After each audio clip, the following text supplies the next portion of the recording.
केंद्र सरकार की ओर से हर घर तिरंगा अभियान चलाया जा रहा है। इस अभियान के तहत नागरिकों को स्वतंत्रता दिवस मनाने के लिए अपने घरों पर राष्ट्रीय ध्वज फहराने के लिए प्रेरित किया है।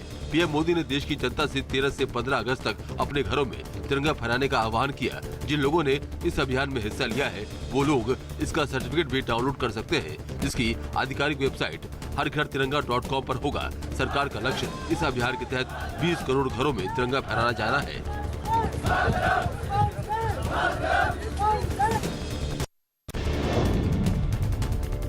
उधर केंद्रीय गृह मंत्री अमित शाह भी आज अपने घर पर तिरंगा फहराकर हर घर तिरंगा अभियान की शुरुआत करेंगे।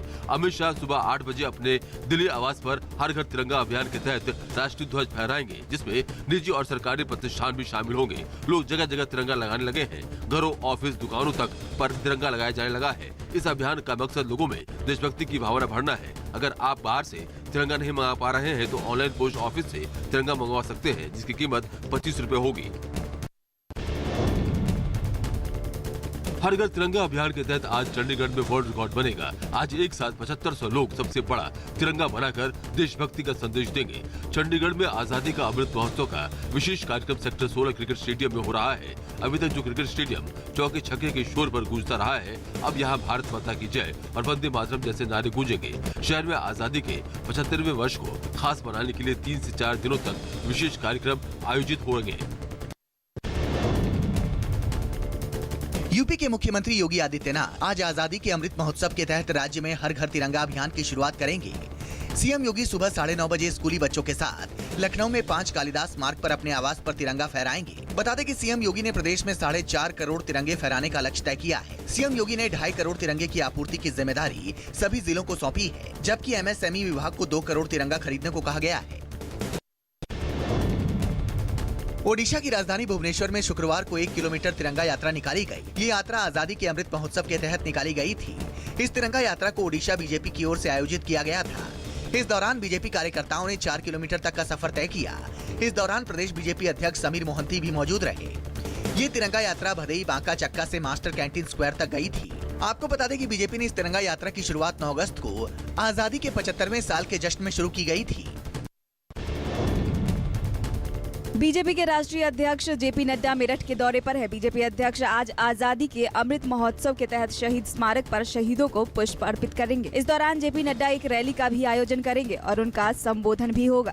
शाम 5 बजे पार्टी अध्यक्ष हरी झंडी दिखाकर बाइक रैली को रवाना करेंगे। ये रैली शहीद स्मारक से शुरू होकर रोडवेज बस स्टैंड होते हुए बेगम पुल चौपाला, बच्चा पार्क चौपाला से मेट्रो प्लाजा के सामने अम्बेडकर की मूर्ति पर खत्म होगी। प्रधानमंत्री नरेंद्र मोदी बर्मिंघम में आयोजित हुए कॉमनवेल्थ गेम्स में मेडल जीतकर लौटे खिलाड़ियों से आज अपने घर पर मुलाकात करेंगे। प्रधानमंत्री कार्यालय की ओर से दी गई जानकारी के मुताबिक पीएम मोदी खिलाड़ियों से सुबह 11 बजे मुलाकात करेंगे। जब ये खेल जारी था तभी पीएम मोदी ट्वीट के माध्यम से पदक विजेता खिलाड़ियों को बधाई देते थे और उनका उत्साह वर्धन करते थे। बर्मिंघम में इस बार भारत पदक तालिका में चौथे स्थान पर रहा, जिसमें उसने 22 गोल्ड, 16 सिल्वर और 23 ब्रॉन्ज मेडल अपने नाम किए हैं। राजधानी दिल्ली में आज से 15 अगस्त तक ट्रैफिक एडवाइजरी जारी की गई है। इस दौरान कई रास्ते बंद रहेंगे।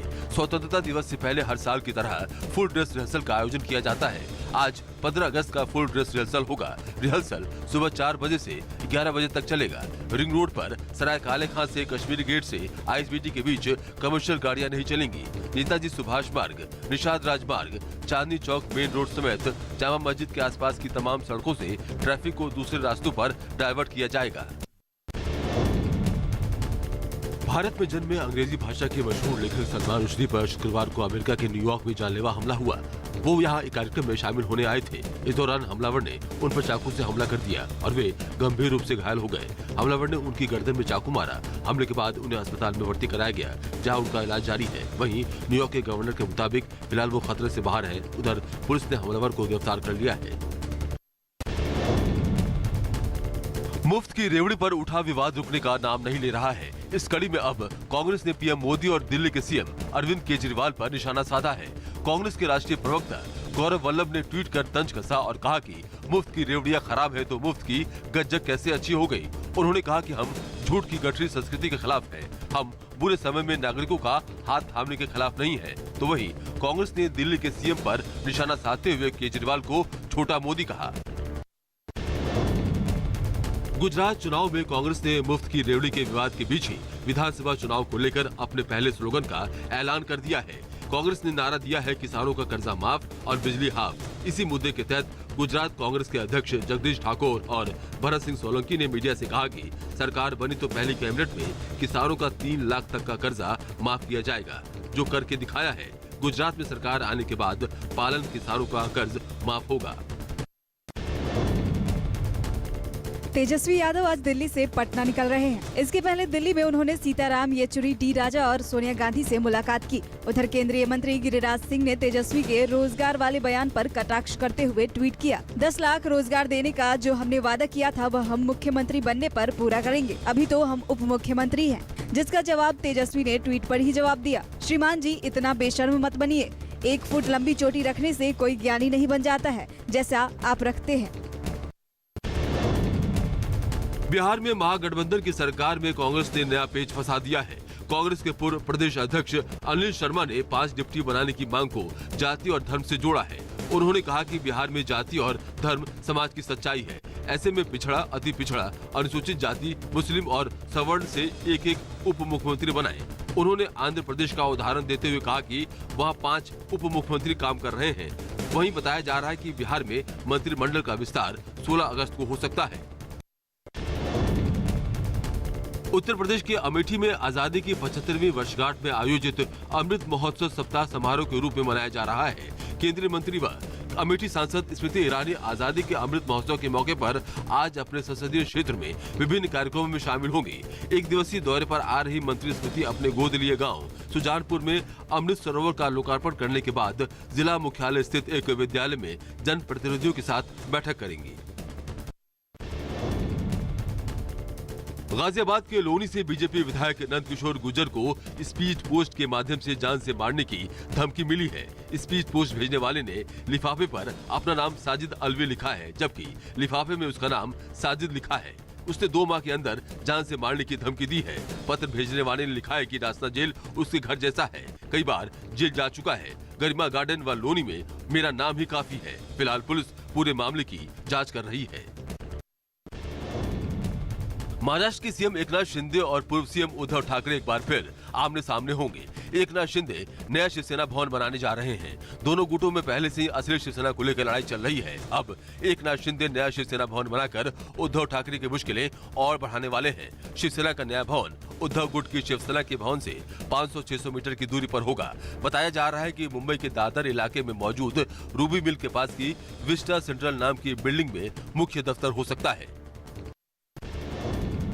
पंजाब के लुधियाना से कांग्रेस सांसद रवनीत सिंह बिट्टू के पीए हरजिंदर सिंह ढींढसा पर 10 से 15 अज्ञात हमलावरों ने जानलेवा हमला कर दिया। घटना फिरोजपुर रोड के नजदीक अयाली चौक की है। सभी हमलावरों ने अपना चेहरा ढक रखा था। हरजिंदर सिंह ढींढसा को घायल हालत में निजी अस्पताल में भर्ती कराया गया है, जहां उनका इलाज चल रहा है। उधर पुलिस मामले में अलग अलग पहलुओं पर जांच कर रही है और ये पता लगाने की कोशिश कर रही है कि हमलावर कौन थे और आखिर उन पर हमला क्यों किया गया। कॉमेडियन राजू श्रीवास्तव की जिंदगी के लिए दुआ कर रहे फैंस के लिए राहत भरी खबर है। बताया जा रहा है कि राजू श्रीवास्तव की तबीयत में मामूली सुधार हुआ है। राजू अब ट्रीटमेंट पर रिस्पॉन्ड कर रहे हैं और उन्हें ट्यूब के जरिए लिक्विड के तौर पर दूध देना शुरू कर दिया गया है। राजू श्रीवास्तव की मोटी मल्टीपल सेंट्रल फीड पाइप को हटाकर अब पतली सेंट्रल पाइप लगाई गई है। हालांकि डॉक्टर्स के मुताबिक कॉमेडियन को होश आने में अभी कुछ दिन लग सकते हैं। सहारनपुर में यूपी एटीएस को बड़ी सफलता हाथ लगी है। एटीएस की टीम ने जैश के एक आतंकी को गिरफ्तार किया है। आतंकी का नाम मोहम्मद नदीम है। ये आतंकी जैश ए मोहम्मद और तहरीके तालिबान पाकिस्तान से जुड़ा है। पूछताछ में पता चला है कि इसे बीजेपी की पूर्व प्रवक्ता नुपुर शर्मा की हत्या का टास्क दिया गया था। आपको बता दें कि पैगंबर पर टिप्पणी मामले में नुपुर को लेकर विवाद चल रहा है और लगातार उन्हें जान से मारने की धमकी मिल रही है। देश की राजधानी दिल्ली को दहलाने की साजिश को दिल्ली पुलिस ने नाकाम कर दिया है। बताया जा रहा है कि 15 अगस्त से पहले हथियार सप्लाई करने वाले गैंग का पुलिस ने भंडाफोड़ किया है। इनके पास से बड़ी संख्या में हथियार मिले हैं जो अलग अलग राज्यों में क्रिमिनल्स को भेजे जाने थे। इस मामले में पुलिस ने 6 लोगों को गिरफ्तार कर 1000 से ज्यादा कारतूस बरामद किए हैं। हथियारों की ये बड़ी खेप पूर्वी दिल्ली के आनंद विहार के पटपड़गंज इलाके में मिली है।